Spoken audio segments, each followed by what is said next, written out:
They called themselves the Valnari, a cold-blooded, pride-drunk species with sleek silver armor and ships that blocked out stars. For centuries, they ruled the outer systems with one rule: submit or be erased. Earth didn't even show up on their maps until humanity sent a mining probe too far into contested space. It was supposed to be a quiet operation. Dig some ore, fund a colony, move on. But humans had a bad habit of not asking for permission, especially from aliens who thought they were gods. The probe was shot down within minutes, a warning, but Earth didn't blink. Instead, they sent a message, short, blunt, and human as hell. "We're coming to get our stuff. Try and stop us." The Valnari intercepted the message, expecting laughter in their war chambers. But instead, silence fell. Because attached to the message was an image, one grainy still from a surveillance drone sent by accident, or maybe on purpose. It showed Earth's fleet, not graceful or elegant, not polished or shiny like Valnari war cruisers. No, Earth's ships looked like floating slabs of metal, ugly and brutal, covered in black armor, weapons stitched across every inch, engines that burned like hellfire.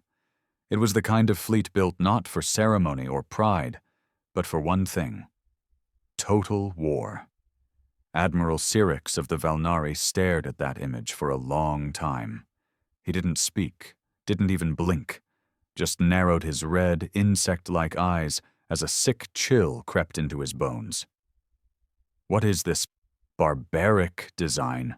one of his officers finally whispered. "Not design," Syrinx murmured. "Instinct." Because something in those ships spoke louder than strategy or tech. It screamed of desperation, of a species that had crawled through mud and fire just to survive. A species that hadn't known peace in centuries, but had learned to turn a pain into fuel. And then came the reports. Battles, skirmishes, Valnari squadrons vanishing in asteroid belts, interceptors torn apart by railgun slugs the size of freight trains, a battleship cleaved in two by a human dreadnought ramming it, on purpose. They weren't just fighting humans, they were fighting madness wrapped in steel. Ships with names like Retribution, Blood Price, Forgive Us Not. Names that sounded less like warships and more like final confessions. Syrinx watched as sector after sector went dark. Planets burned. Fleets retreated. The humans didn't speak much. They didn't boast. But they didn't stop either. And when the Valnari High Command demanded a meeting to assess Earth's threat, Syrinx only said one thing: "We made a mistake. They don't want peace. They want us to bleed." Still, the command didn't listen. Not until Earth's fleet appeared at the edge of the Valnari core system, engines howling, guns hot. 1,000 ships strong, led by the SCS Ashes of Terra, its hull scarred with every war humanity ever fought. That's when Syrinx saw it again. That look. The same one he saw in the fleet image. The same look he now saw in the eyes of their pilots, visible through cracked glass and war-painted cockpits. It wasn't hate. It was something worse. It was purpose. The first shot wasn't a warning. It came from the Ashes of Terra, a rail cannon slug that tore through vacuum like a divine hammer. It punched a clean hole through the Valnari outer defense station, one of their proudest achievements, something they believed to be impenetrable. It shattered like glass. No speeches, no countdowns, just death. That was Earth's way. The rest of the fleet followed in silence, hundreds of ships swarming in like vultures, spreading wide across the system in a crescent formation that didn't care for beauty or tradition. It was a slaughter formation. Every vessel bristled with weapons, and every gun lit up as if it had been waiting centuries for this exact moment. The Valnari scrambled. Their fleets were fast and agile, sleek serpents in the void, gliding on plasma trails. But humans didn't fight like dancers. They fought like avalanche and firestorm. For every graceful Valnari cruiser, 3 human destroyers would crash into it like iron fists. Not dodging, not maneuvering, just overwhelming, and they kept coming. Valnari Command broadcast a desperate signal to all defensive stations. Hold the line, use swarm tactics, strike and retreat, do not engage directly. But Earth's fleet didn't give them the option. The SCS Hell's Memory barreled into a swarm of Valnari fighters, releasing hundreds of drones that didn't bother targeting. They just collided, exploded, or latched on, and tore ships apart like parasites. Somewhere in the chaos, a Valnari commander tried to open comms, barking in their sharp, clicking tongue. "We demand a ceasefire. This is a misunderstanding. Earth, stand down." The only reply was static. And then a human voice broke through. Low, gravelly, calm. "No misunderstanding. You took one of ours. Now we take everything." The Valnari didn't know how to fight this. Their empire was built on fear, on psychological dominance. But the humans? They didn't fear death. They expected it. They had perfected the art of dying with purpose. Suicide runs were common. If a ship was too damaged, it didn't retreat. It plowed into the nearest Valnari target, detonating nuclear cores and shrapnel bombs that turned space into a meat grinder. And the humans kept talking, not on public frequencies, but to each other. "We got one of theirs. That makes it even." Number it doesn't. Not yet. "Save the last torpedo for their command ship. I want them to watch us coming." The Valnari started retreating. A full-scale pullback from their outer moon stations. For the first time in their empire's long history, they abandoned territory. They'd never had to before. Every other species had bowed or been broken. But not Earth. Earth bit back. Admiral Syrinx stood aboard the VLS Dominion's claw, his hands shaking as he stared at the tactical map. The humans weren't pushing like they wanted conquest. No, they were spreading like rot. They weren't aiming for military objectives. They were burning population centers, orbital farms, energy silos, anything that made life livable. It wasn't strategy. It was punishment. "This is not war," whispered one of his aides. "No," Syrinx answered coldly. "It's a message." But what was the message? That they would never stop? That Earth had turned pain into doctrine? Or was it that somewhere, deep in their history, humanity had made a decision? That if anyone ever tried to erase them, they'd make sure it was the last mistake anyone ever made? A new ping flashed on Syrinx's console. Incoming transmission, human flagship, priority message. He opened it with a shaky claw. A woman's face appeared. Hard eyes, scar across her brow, wearing a blood-stained uniform. She didn't blink, didn't smile. "You came for minerals," she said. "You left us corpses." Her voice dropped into something cold, something final. "Now we give you graves." The transmission cut. Seconds later, a barrage of thermonukes launched from Earth's second wave fleet, and Syrinx knew, without a doubt, that the end had just begun. The Valnari homeworld, Jarth, had never tasted fear. It was a jewel of precision, floating crystal spires, gravity gardens that sang with color, and a skyline dominated by the shimmering domes of its command citadel. It was a world that believed in superiority, raised on the certainty that no threat could ever reach its heart. But now, sirens howled across its skies. Admiral Syrinx stood in the Grand Council chamber, flanked by trembling ministers and generals who no longer spoke in arrogance, but whispers. The chamber's giant war map, once a proud display of Valnari dominance, now showed a red tide consuming their core systems. 14 planets lost in under a week, entire fleets shredded, trade routes gone, civilians flooding transport hubs, begging to flee. The once proud Valnari Empire was collapsing. not from years of war, but days of rage. "They've reached the Tanari Gap," said Commander Velrek, his voice barely steady. "There's nothing left between them and us but Home Guard Fleet Alpha." A voice from the back snapped. "And what good is Alpha if morale's already broken? They're not fighting to win anymore. They're just delaying the slaughter." Syrinx slammed his fist onto the console. "Enough. We are not children." But even he couldn't deny the truth. The humans weren't fighting to claim land or resources. They were fighting to erase. It was retribution. Systematic, relentless, and scarily personal. "They know where to hit us," another general muttered. "They're not targeting strength. They're targeting shame." He was right.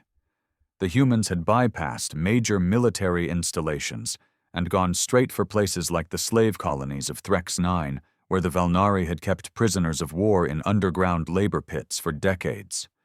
Earth didn't liberate those camps. They vaporized them, broadcast the explosion live. And that wasn't all. Somehow, human AIs had infiltrated their communications grid. Every Valnari terminal now played hacked audio logs, recordings of Earth's soldiers, families, and civilians killed in cold blood when the probe was shot down. Their last moments, their screams. One looped message kept playing on a ghost frequency. "You wanted silence. Now we make you hear it." In desperation, the Grand Council turned to the unthinkable. "The Omega Protocol," whispered Chancellor Lareth. "Deploy it, before they reach orbit." "No," Syrinx growled. "You don't understand. You think this is a war we can still win, but the humans, they've already decided what they are." The chamber went silent. He continued, his voice hollow. "They've decided they are extinction, and they're willing to burn with us to make sure we go first." Even as he spoke, orbital alarms screamed louder. The ashes of Terra had entered visual range. It looked worse now, its armor warped, venting black steam like breath from a beast, not a ship. A monument to vengeance. And behind it, hundreds more, spilling from subspace like swarming insects. Still, the Council voted. Omega Protocol, approved. It wasn't a weapon, not exactly. It was a signal, a frequency that bent psionic fields, meant to fracture the minds of lesser species, break their will to fight. It had worked before, on weak minds, on creatures that feared pain. But when they activated it, nothing happened. No retreat, no panic, no madness. Instead, Earth's fleet surged forward faster, more focused than before, like the pain only made them sharper, stronger. Syrinx whispered it under his breath, the realization so cold it made his lungs seize.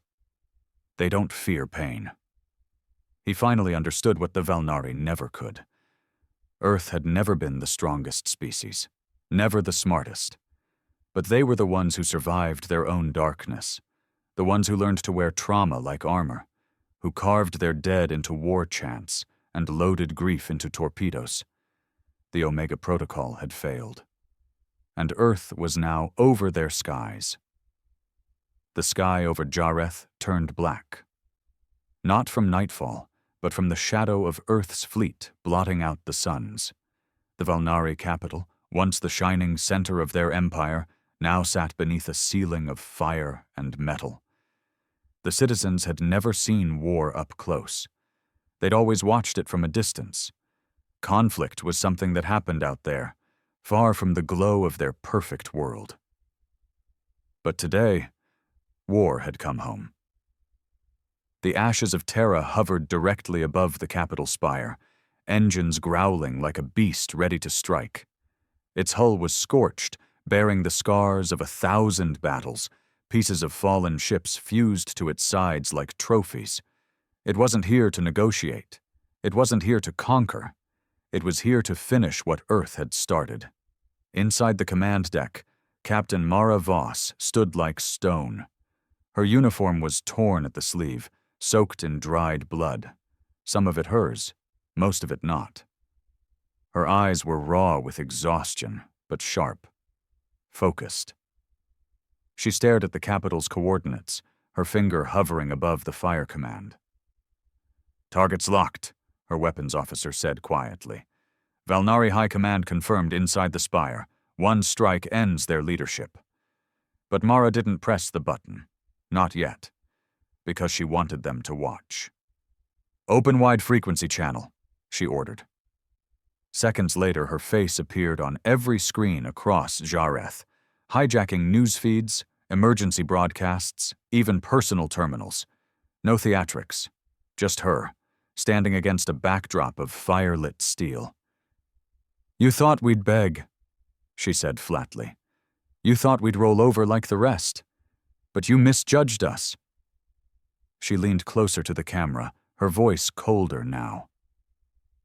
"When you killed our miners, you thought you were silencing a problem. What you really did was wake up a graveyard." She turned slightly, showing the names engraved on the wall behind her. Thousands of them. Not soldiers, not heroes, just people, civilians, workers, children. "We came to get them back. Now we're staying to bury the ones who took them." Then she nodded. Just once. "Fire." The orbital railguns hummed, and in one unified roar they spoke. 7 tungsten rods, each the size of a skyscraper, dropped from orbit. No explosives needed. The sheer velocity turned them into planetary knives, slicing the capital spire into dust. It collapsed in a soundless flash from space, but the ground told a different story. Shockwaves rippled for miles. Glass shattered. Towers folded. Ash clouded the sky.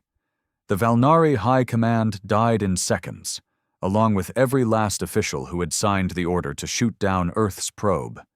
Syrinx didn't die there, though. He had already evacuated, but not out of cowardice. He had seen this coming. He'd watched Earth's fury rise like a tidal wave, and knew there was no stopping it, only surviving it long enough to understand why. From a small bunker far from the blast zone, he stood watching the clouds of smoke cover his city. The spires, the song gardens, the museums, all of it, now rubble. "Is this victory to them?" one of his aides whispered. "Genocide?" Syrinx shook his head. "Number, this isn't genocide," he murmured. "It's a lesson." And they were the example. But the worst part wasn't the destruction. It was the silence that followed. Earth didn't celebrate. There were no chants, no declarations of triumph, just the deep, still quiet of something final. They didn't want parades or surrender. They wanted closure, and closure didn't leave anything standing. A new feed crackled through the emergency line. Another message. Mara Voss again. "This is not peace," she said. "This is the pause before we move on." And that was when Syrinx knew. They weren't just punishing the Valnari. They were warning everyone else. Across the galaxy, silence fell like a blanket of fear. From the icy cities of the Ural Confederation to the lush nebula colonies of the Terran Accord, every species with a communications array had seen the broadcast. Some didn't believe it at first, thought it was propaganda or deep-faked terror theater. But when the orbital sensors confirmed the obliteration of the Valnari capital in real time, there was no more doubt. Earth hadn't won a war. Earth had made a statement. In the Galactic Union Hall, delegates from over 60 species gathered in emergency session. No formal speeches, no pleasantries, just whispered panic and trembling claws typing messages to homeworlds. The Valnari chair sat empty, still smoldering from the symbol of their vaporized empire, the shattered emblem of a once feared species now reduced to dust. "Have the humans sent demands?" asked High Speaker Trevin of the Zentarii, her wings twitching. "They haven't sent anything," growled a Gorathi elder. "Just silence, like they're waiting." A trembling AI from the Binar Collective offered an analysis, voice glitching as if even it feared speaking. They erased a galactic superpower in 8 days. Minimal losses, no occupation. This wasn't conquest. It was retaliation, surgical and symbolic. And it was efficient. Efficient, Trevin snapped. They dropped orbital spears on civilians. No, the AI corrected. They dropped orbital spears on decision-makers. The humans knew exactly where to strike. The civilians, they warned them. 3 hours prior. Gasps rippled through the hall. It was true. Earth had sent automated evacuation codes to every non-military sector. Evac pod bays were unlocked. Transit routes cleared. They didn't want to kill everyone, just the ones responsible. But the ones who stayed, well, Earth had made it clear. Stay with your leaders, or leave them to burn. And now, Earth's ships were motionless, still in orbit around Jarth. They weren't advancing. They weren't pulling back, just waiting. Then the humans sent a message. Only 4 words. No ambassador, no context, just text, burned into every Union channel like a scar. Who's next to try? The effect was instant.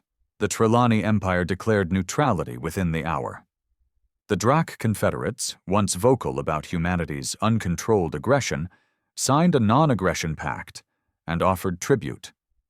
The Zorathi Syndicate, who had once considered enslaving Earth during their pre-FTL age, publicly erased all records of that plan and issued an apology broadcast across 10 systems.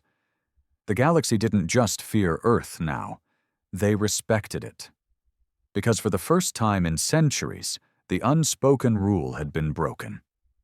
Empires could no longer act with impunity.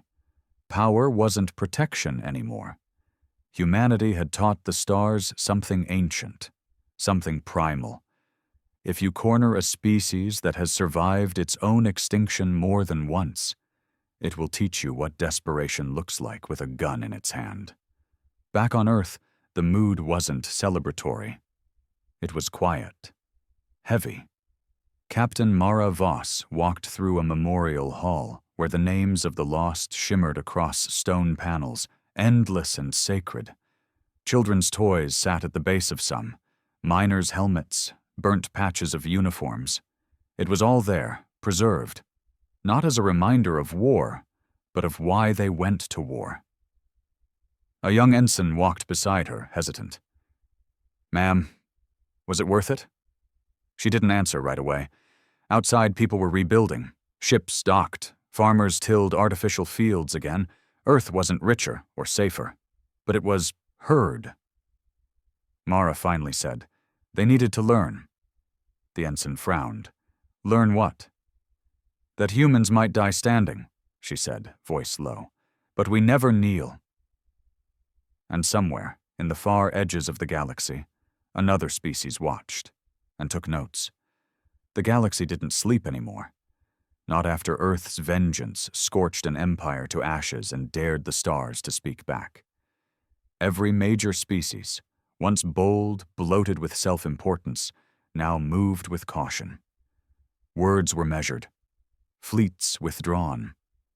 Ambassadors trained in new protocols, all built around a single terrifying truth. Earth had changed the rules. No longer the backwater, no longer the quaint, primitive world climbing its way through the stars. Number Earth had shown the universe it wasn't just a player. It was a warning etched in fire. But power never exists in a vacuum. And not everyone watched in fear. In the murky edges of the Luridian Shroud, where cartels ruled and ethics died, the Shiv syndicate held court in rusted megastations built from stolen fleets. They trafficked species, sold weapons to rebels and kings alike, and prided themselves on one principle: no one could touch them. They were ghosts in the dark, untouchable. So when Earth's fleet wiped the Valnari off the map, the syndicate didn't bow. They laughed. "An emotional display," hissed Overseer Vesh, the Shiv's cold-blooded leader, his voice like razors dragging on glass. Humans lack discipline. They strike with heart, not calculation. Rage is not strategy. His underlings nodded, more out of fear than agreement. The humans left Jarth intact, Vesh continued. They didn't harvest, didn't loot. They burned and moved on, a waste. To Vesh, Earth was a hammer, brutal, loud, and easily misled. And hammers could be baited. That was the plan. The syndicate would hit something small. Not Earth directly, of course. That would be stupid.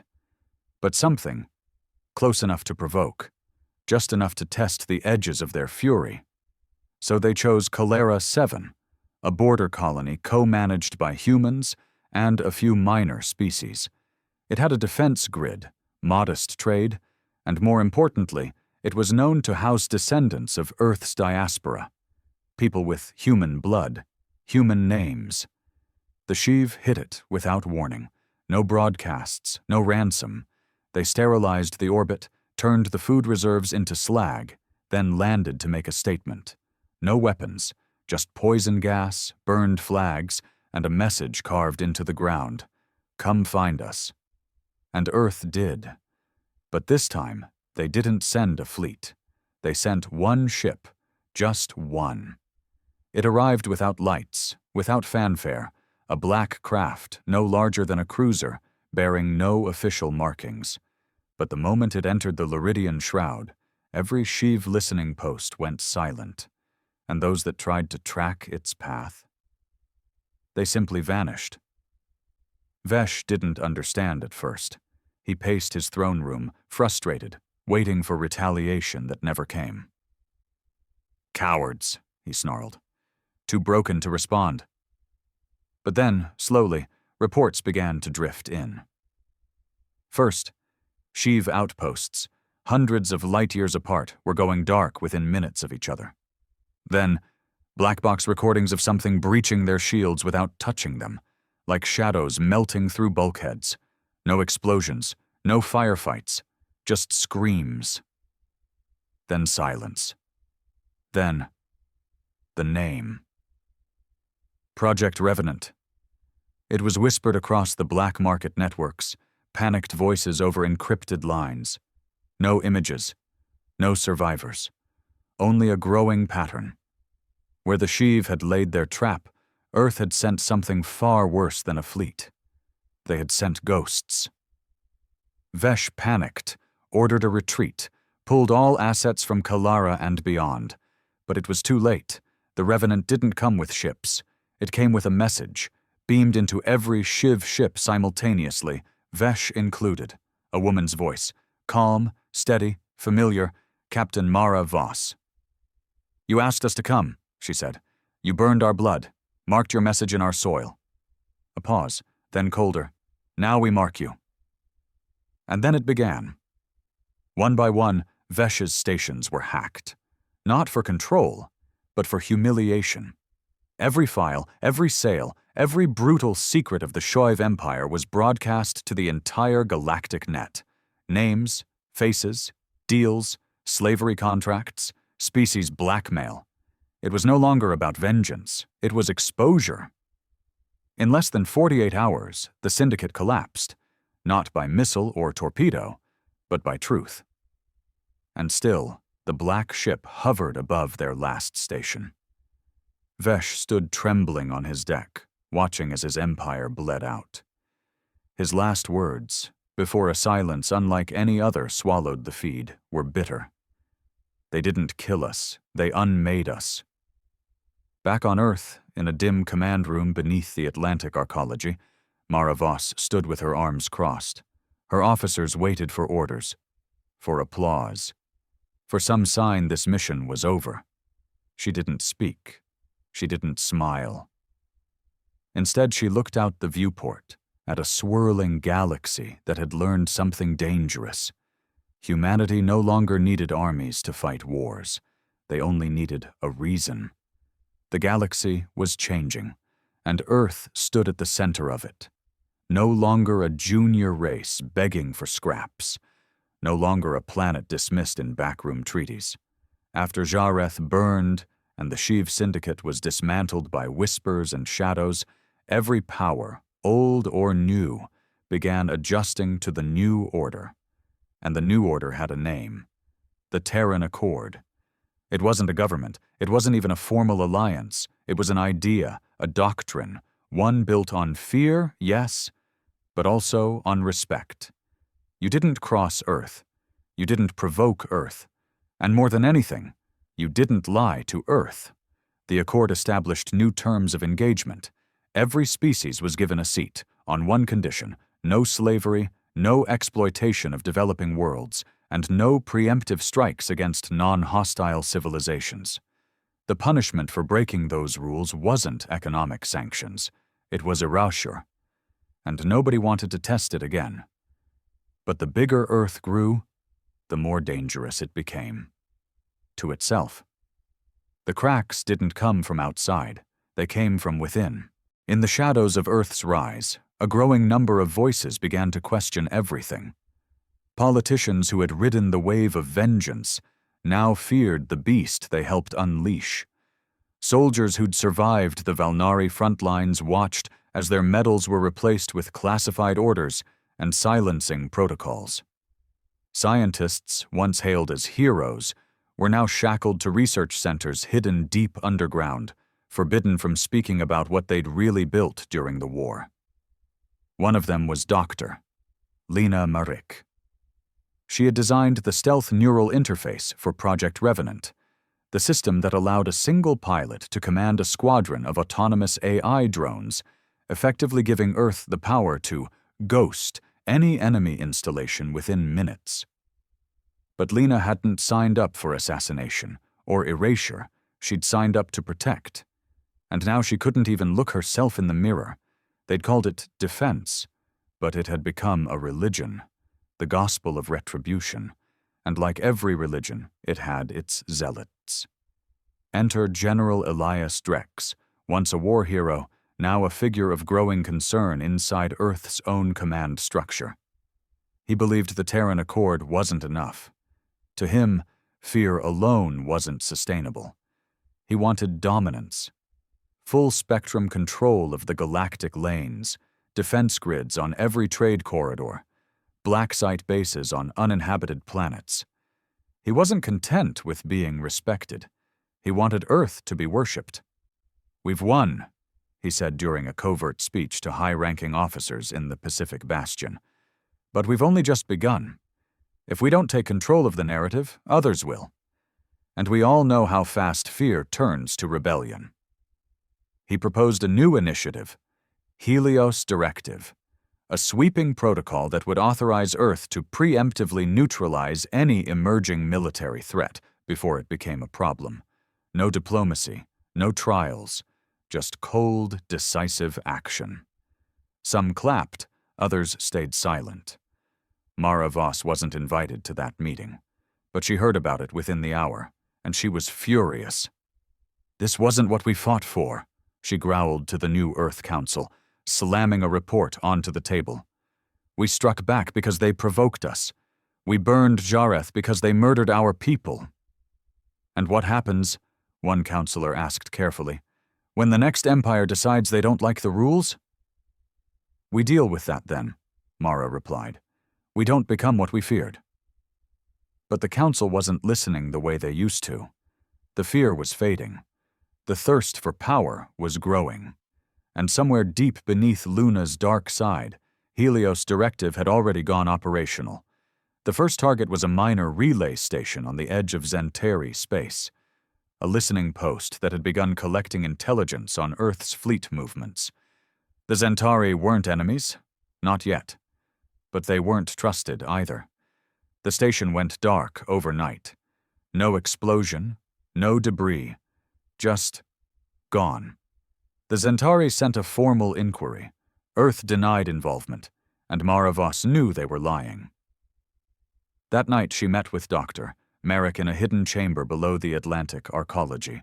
No guards, no cameras. "I need to know everything about Helios," Mara said quietly. Lena hesitated. "You really want to open that box?" "If we don't stop it now," Mara said. "Then we're not Earth anymore. We're just another empire waiting to fall." Lena exhaled. "Then you'll need more than intel. You'll need proof, witnesses, allies. Because once you go against Drex..." She didn't finish the sentence. She didn't have to. Earth had become the monster they once feared. And now, someone would have to bring it back from the brink, even if it meant civil war. The moment the transmission leaked, the world changed again. A corrupted signal intercepted by a Zentari freighter just outside the Damar line, broadcasted across unprotected channels. Someone had messed up, or maybe someone wanted it to be found. It was grainy, scrambled, and clearly never meant for public eyes, but the words were unmistakable. "Target confirmed. Initiate Helios protocol. Wipe all organic presence. Full deniability authorized." The ship it referenced. Eleron Station, a Zentari diplomatic outpost, non-military, neutral, and Earth had erased it. Within hours, the Terran Accord was in flames. Alliances ruptured, ambassadors recalled, trade routes shut down. Galaxies away, frightened species watched the rising smoke and realized what many on Earth already knew. The peace was a lie. Earth wasn't holding the line anymore. It was tightening it around the galaxy's throat. And at the center of it all stood General Elias Drex, fully unmasked. In the name of security, he'd approved silent strikes, black site prison ships, and the ghosting of any station that even resembled a threat. His dream was a galaxy ruled by fear, 1,000 planets orbiting the black sun of Terran dominance. And no one had stopped him. Not until now. Mara Voss sat across from Doctor. Lena Merrick in a sealed skiff drifting outside the orbital limits of Earth's defense grid. She watched the stars blur past, silent rage burning beneath her calm exterior. "You have the footage?" Mara asked. Lena nodded, sliding a drive across the table. "Everything. Orders, logs, live feed helmet cam from the Revenant squad that hit Eleron. They weren't just silencing a threat. They were experimenting." Mara stiffened. "On who?"